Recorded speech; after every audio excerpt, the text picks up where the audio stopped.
Hi friends, welcome to serial அரங்கம். இந்த serial அரங்கம் சேனலுக்கு உங்கள் எல்லாரையும் அன்போடு வரவேற்கிறேன். இன்றைக்கி பார்த்தீங்கன்னா ஆகஸ்ட் 19 புதன்கிழமை அழகு அழகு சீரியல் என்ன நடக்குதுன்னு சொல்லிட்டு பார்த்துருவோமா.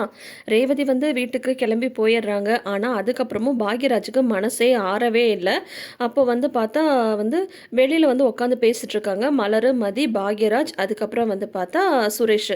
இவங்க 4 பேரும் பேசிகிட்டு இருக்கும்போது பாக்யராஜ் சொல்லிட்டு இருக்காங்க, எனக்கு இப்பயும் ரேவதி மலையை தான் ஞாபகமாக இருக்குது, ரேவதியை அனுப்பியிருக்கக்கூடாது அப்படின்னு சொல்கிறாங்க. உடனே மதி சொல்கிறாங்க, இங்கே யாரும் அவங்கள அனுப்பலை, அவரோட போகணும்னு சொல்லிட்டு ரேவதி அக்காவே தான் முடிவெடுத்தாங்க, அது அவங்க எடுத்த முடிவு, அதை நம்ம எப்படி தடுக்க முடியும் அப்படின்னு சொல்லிட்டு மதி சொல்கிறாங்க. நிஜமாவே அந்த வீட்டில் மதி மட்டும்தாங்க ப்ராக்டிக்கலாக பேசுகிறாங்க. அப்போ மலர் சொல்கிறாங்க, நீங்கள் ஒன்றும் கவலைப்படாதீங்க, அதெல்லாம் ரேவதி சமாளிச்சுப்பா அப்படின்ற மாதிரி சொல்கிறாங்க. உடனே சுரேஷுமே என்ன சொல்கிறாங்க, பாக்யராஜ் கிட்ட, அண்ணே அக்கா அவங்கள தானே முடிவெடுத்து அங்கே கிளம்பி போயிருக்காங்க, நீ ஒன்றும் பிரச்சனை இல்லைண்ணே, அதெல்லாம் அக்கா சமாளிச்சுக்கோ, நீ ஒன்றும் பயப்படாத, அதெல்லாம் மாமா நல்லா தான் பார்த்துப்பாரு, நானுமே அவர்கிட்ட பேசியிருக்கேன் அப்படின்றது, போதும் நிப்பாட்டுடா, அவரெல்லாம் நான் எப்போவுமே நம்ப மாட்டேன், சரியா, உனக்குலாம் நிறைய விஷயம் தெரியவே தெரியாது, நான் நிறைய விஷயத்த சொன்னதே இல்லை, அன்றைக்கி ஒரு நாள் சண்டை போட்டு ரேவதி வெளியிலே உட்கார வச்சிருந்தாரு தெரியுமா உனக்கு அப்படின்னு சொல்லிட்டு சொல்கிறாங்க. என்னென்ன சொல்கிற அப்படின்னதும், ஆமாம் அதெல்லாம் வீட்டில் யாருக்கும் சொல்லக்கூடாதுன்னு ரேவதி சொன்னதுனால தான் நான் சொல்லலை, அவர் அவளை எவ்வளோ கஷ்டப்படுத்துறாருன்னு எனக்கு நல்லாவே தெரியும், இப்பயும் அவள் கண்டிப்பாக அங்கே நிம்மதியாக இருக்க மாட்டா, கூட்டிகிட்டு போனதுலேருந்து ஏதாவது பிரச்சனை தான் பண்ணிட்டு இருப்பாரு அப்படின்னு சொல்லிட்டு பாக்யராஜ் சொல்லிட்டு இருக்காங்க.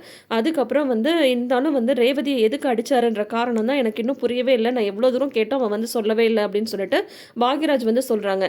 ஏன்னா அந்த காரணத்தை வீட்டில் சொல்லும் போது பார்த்தா சுரேஷும் அங்கல்ல, பாக்யராஜும் இல்லை. உடனே மலர் சொல்கிறாங்க, நான் சொல்கிறேன் அது என்னன்னு சொல்லிட்டு அப்படின்னு சொல்லும்போது, என்ன அப்படின்னு கேட்குறாங்க. அப்போ இந்த மாதிரி மதிக்கு வேலை போடுறதுக்கு யார் காரணம்னு தெரியுமா அப்படின்னு சொல்லிட்டு சொல்கிறாங்க. சுரேஷ்டுமே மலர் சொல்கிறாங்க, உங்கள் மாமாவை பற்றி ரொம்ப தான் விட்டு கொடுக்காம பேசாத, அவரோட குணம் என்னன்றது எங்களுக்கு தான் தெரியும் அப்படின்னு சொல்லிட்டு இந்த விஷயத்த சொல்கிறாங்க.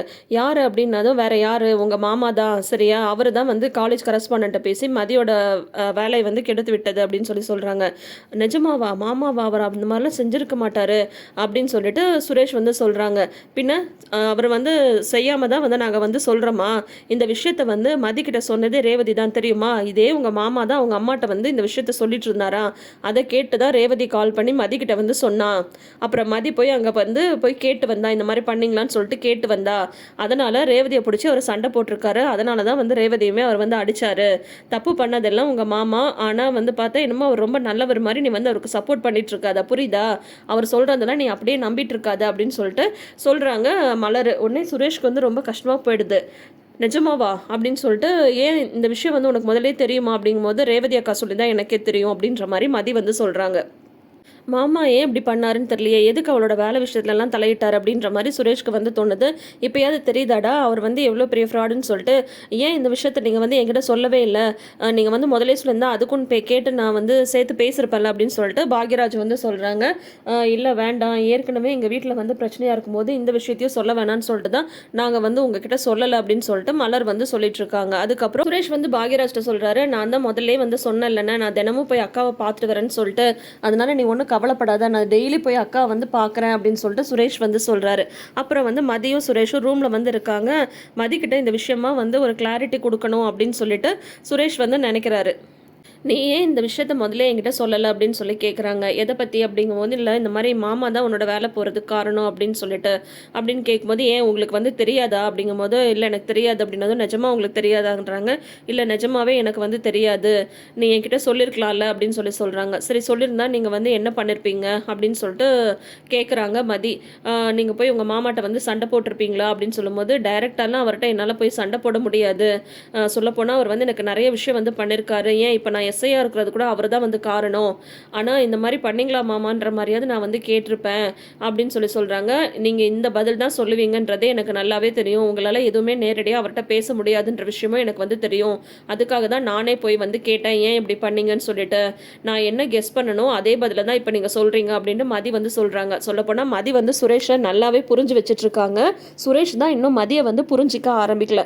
இருந்தாலும் சுரேஷ்க்கு மனசுக்குள்ளார ஒரு கில்ட்டியாக இருக்குது, மாமா எதுக்கு தேவையில்லாமல் மதியோட வேலை விஷயத்துலலாம் தலையிட்டாங்க, ஏன் இந்த மாதிரிலாம் அவர் வந்து பண்ணுறாரு, ஐயோ இப்போ எனக்குமே ரொம்ப சங்கடமாக இருக்கே அப்படின்னு சொல்லிட்டு சுரேஷ் வந்து மனசுலேயே ஒரு மாதிரி கில்ட்டி தோண்டிட்டே இருக்கு. மாமா செஞ்சதுக்காக நான் வந்து சாரி கேட்டுக்கிறேன், அவர் இந்த தடவை பண்ணியிருப்பாருன்னு எனக்கு நிஜமாக தெரியவே இல்லை அப்படின்னு சொல்லும்போது, பரவாயில்ல நடந்தது நடந்து போச்சு அப்படின்னு சொல்லிட்டு மதி வந்து சொல்லிட்டு அவங்க எழுந்து வெளியில் போகிறாங்க. எங்கே போகிற அப்படின்னு சொல்லிட்டு கேட்கும்போது, இல்லை கொஞ்சம் எல்லாம் ப்ரிப்பேர் பண்ணணும் அப்படின்றாங்க. உனக்கு தான் காலேஜ் இல்லையே அப்புறம் ப்ரிப்பேர் பண்ணணும்னு சொல்கிறேன் அப்படின்னதும், அடுத்தடுத்து இன்டர்வியூ வருதில்ல, இன்டர்வியூக்கு தகுந்த மாதிரி ப்ரிப்பேர் பண்ண வேண்டாமா அப்படின்னு சொல்லிட்டு மதி வந்து எழுந்து போயிடுறாங்க. அப்புறமா பார்த்தா சுரேஷோட மனசில் இதே தான் வந்து ஓடிட்டுருக்கு. ஏன் மாமா இப்படி பண்ணார் அப்படின்ற மாதிரியே வந்து ஒரு மாதிரி கில்ட்டியாகவே அவருக்கு வந்து இருந்துகிட்ருக்கு. அதோட வந்து பார்த்தா அடுத்த நாள் காலையில் வந்து வந்து தங்கராஜ் வந்து அவங்க அம்மா எதையும் சாப்பிட விடாமல் பண்ணியிருக்காரு. ஏன்னு சொல்லி கேட்டால், இப்போ வந்து ராகவனுக்கு வந்து பிளட் டெஸ்ட்டு, கொலஸ்ட்ராலு இதெல்லாம் பார்த்ததுக்கு வந்து கொலஸ்ட்ராலும் அதிகமாக இருக்குது, பிளட் சுகரும் அதிகமாக இருக்குது அப்படின்ற மாதிரி சொல்லியிருக்காங்களா, பிபியும் அதிகமாக இருக்குன்ட்டு. அந்த மாதிரி அவங்க அம்மாவுக்கும் இருக்குமோ அப்படின்னு சொல்லிட்டு அவருக்கு ஒரு டவுட்டு. அதனால் வீட்டில் இருக்கிற எல்லாருக்கும் டெஸ்ட் பண்ணலான்னு சொல்லிட்டு ரேவதியை சாப்பிட்டியான்னு கேட்குறாங்க. ரேவதியை இன்னும் சாப்பிடலன்னு சொல்லவும், எல்லாரும் பிளட் டெஸ்ட் கொடுக்கலாம் அப்படின்ற மாதிரி சொல்கிறாரு. இந்த நினப்பு ஓகே தான், ஆனால் அதுக்கப்புறம் பின்னாடி ஒரு டெஸ்ட் வைக்கிறாரு. அது என்னன்னு கேளுங்க. இப்போ வந்து எல்லாரும் வந்து பிளட் எடுத்துகிட்டு போயிடுறாங்க. இவங்க 3 பேருக்கு யார் யாருக்கு, தங்கராஜுக்கும் சரி, அவங்க அம்மாவுக்கும் சரி, ரேவதிக்கும் சரி. அதில் வந்து பார்த்தா இப்போயாவது நான் போய் சாப்பிடலாமாடான்னு அவங்க அம்மா வந்து எழுந்து போயிடுறாங்க. சில சமயம் அவங்க அம்மா வந்து தங்கராஜை குத்தி காட்டி பேசுறதுமே சில சமயத்தில் நல்லா தான் இருக்குது இல்லையா.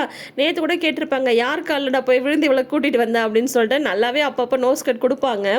இப்போ வந்து பார்த்தா தங்கராஜ் வந்து சொல்கிறாங்க, எனக்கெல்லாம் வந்து எந்த ஒரு ப்ராப்ளமும் இருக்காது, எனக்கு நல்லா தெரியும். ஆனால் நீ வேணா பார் ரேவதி, உனக்கு வந்து கண்டிப்பாக சுகர் ஏறி இருக்கும், உனக்கு வந்து பிபி ஏறி இருக்கும், உனக்கு வந்து கொலஸ்ட்ராலும் ஏறி இருக்கும், உனக்கு தைராய்டு கூட இருக்க வாய்ப்பு இருக்குது அப்படின்னு சொல்கிறாங்க.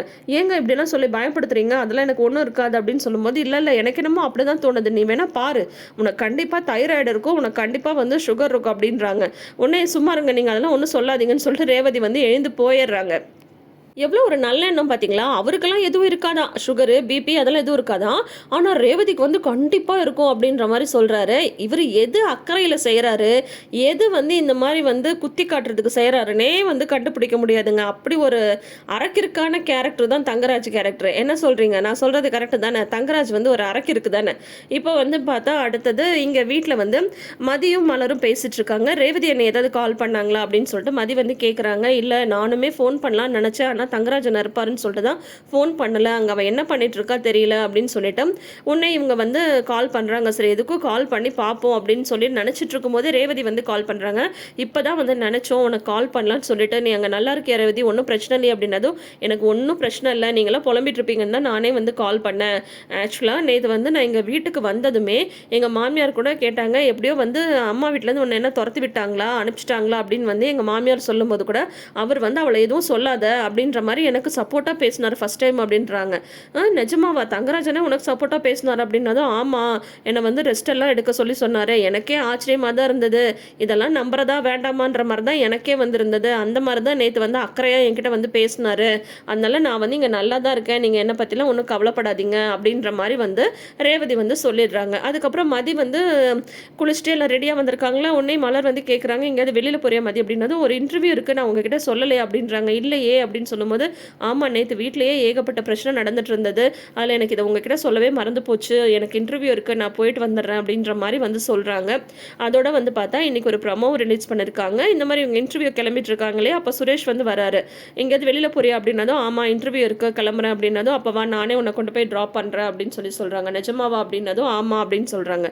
அப்புறம் சுரேஷும் இவங்களும் ஒன்றா வண்டியில் வந்து கிளம்பி போகும்போது மலர் வந்து கேட்குறாங்க, நிஜமாவே வந்து சுரேஷே சொன்னா நான் உன்னை ட்ராப் பண்ணுறேன்னு சொல்லிட்டு அப்படிங்கும்போது, ஆமாம் அவரே தான் சொன்னார் அப்படின்றாங்க. மதியமே வந்து பார்த்தா இந்த தடவை தான் ஃபஸ்ட் டைமு சுரேஷ் கூட சந்தோஷமாக கிளம்பி போகிறாங்க. 2 பேரும் ஒருத்தர் லைட்டாக, அதாவது ஒரு 5% அப்படின்னு வச்சுக்கலாமா, அந்த மாதிரி இப்போ தான் புரிஞ்சுக்க ஆரம்பிச்சுக்கிறாங்க. பின்னாடி வந்து மலர் பின்னாடி வந்து நின்றுட்டு, அவங்க 2 பேரும் சேர்ந்துட்டாங்களா, 2 பேரும் ஒற்றுமை ஆயிட்டாங்களா அப்படின்ற மாதிரி அவங்க மாமியார் வந்து கேட்குறாங்க. மலருக்கு ரொம்ப சந்தோஷம். ஆக மொத்தம் இவங்க 2 பேரும் ஒருத்தர் புரிஞ்சுக்கிட்டு சந்தோஷமாக இருந்தால் மலருக்கும் பாக்யராஜுக்கும் அதெல்லாம் ஹாப்பி தான் இல்லையா. ஸோ ஆக மொத்தம் இன்றைக்கி எபிசோடில் இதெல்லாம் தான் நடந்திருக்கு. மெல்லமாக லைட்டாக கொஞ்சமாக மதியை வந்து புரிஞ்சிக்க ஆரம்பிச்சிருக்காங்க சுரேஷ். பார்க்கலாம் இனி என்னெல்லாம் நடக்குதுன்னு சொல்லிட்டு இந்த வீடியோ உங்களுக்கு பிடிச்சிருக்கான்னு சொல்லிட்டு மறக்காமல் கமெண்ட் செக்ஷனில் சொல்லுங்கள். வீடியோ பிடிச்சிருந்தா இந்த வீடியோக்கு ஒரு லைக் கொடுங்க. நம்ம சேனலை ஃபஸ்ட் டைம் பார்க்குறீங்கன்ற மாதிரி இருந்தால் சேனலை சப்ஸ்கிரைப் பண்ணிக்கோங்க. இந்த சீரியல் அரங்கம் சேனலை நிறைந்த அரங்கமாக மாற்றுங்க. காதல் காதல் காதலுக்கான சீரியல் ரிவ்யூ வந்து நம்ம ஷார்ட்ஸில் வந்து அப்லோட் பண்ணிகிட்ருக்கோம். உங்களுக்கு டைம் இருக்கும் போது அதையுமே செக் அவுட் பண்ணி பாருங்கள். தேங்க்யூ.